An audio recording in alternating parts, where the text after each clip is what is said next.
if you're looking for quite a serious graphics card, Gigabyte's gaming division does a brilliant job of getting extremely powerful, from the factory, overclocked and well sorted out cards.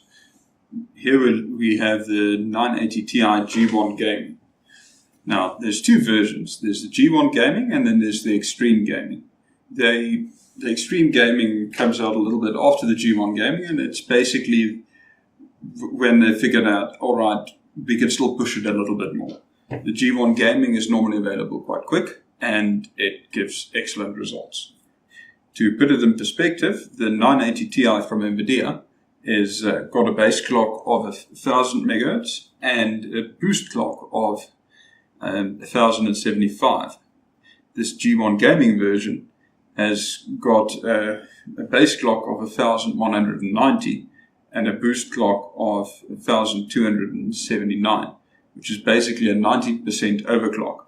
So if you compare it to some of the smaller cards like the 950, this is actually overclocked as much as that one's Extreme Edition. It is an impressively quick card if you're looking at a 980 Ti.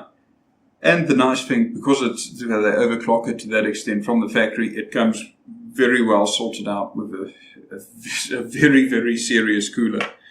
It has 5 thick heat pipes running the whole length of it. It's got a nice thick copper contact patch for the memory and for the actual processing unit. And it's got a full aluminium backplate that's very good at heat dispersal. So this thing is sorted out in terms of cooling. The nice thing is they actually leave quite a bit of headroom to still overclock it further.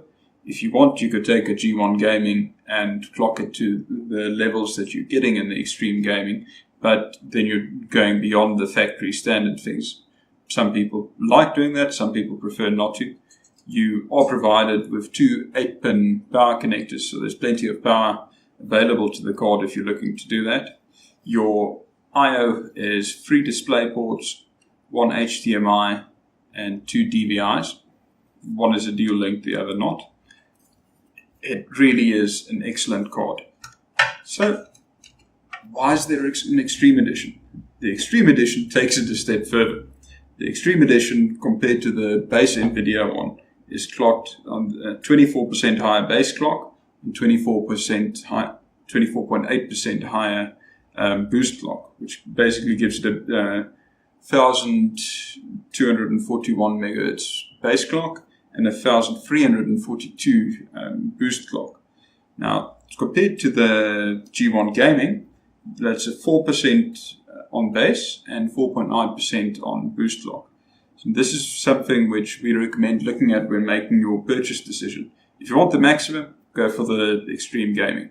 But if the G1 Gaming is more than 5% cheaper, it might be a better idea to rather go for the G1 Gaming. You're actually getting more performance for your money and a very, very, very, very nice card still. And you still have that headroom, but the headroom's available on both cards. Of course, you can clock the Extreme Gaming one a little bit further.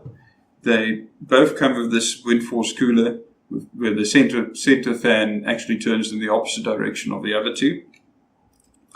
In both cases, you have Windforce, which is a RGB light, which you can configure yourself for when the fan is running, and a stop fan and a silent light, which turns on when it's just running off of its heat sinks. I don't know if this is coming through in the video, just how much of a heatsink this card actually has. But you can go quite a bit, especially on lower performance games, without it even bothering to turn on the fans.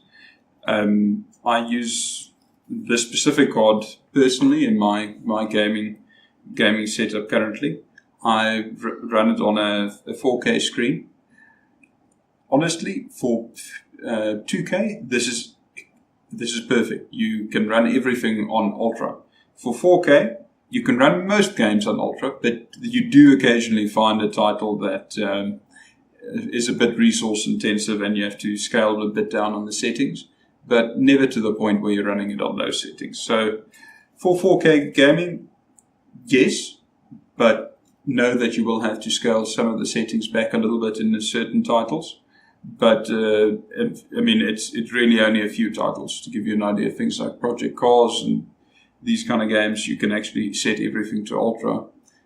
So Battlefield 4, I know, is one of the titles where you occasionally get frame rate dropping into the mid 40 frames per second, but that's acceptable. I mean, you're running everything at a very, very, very high level, and with the 10 series coming out, their prices have dropped significantly, making them actually very, very good value for money.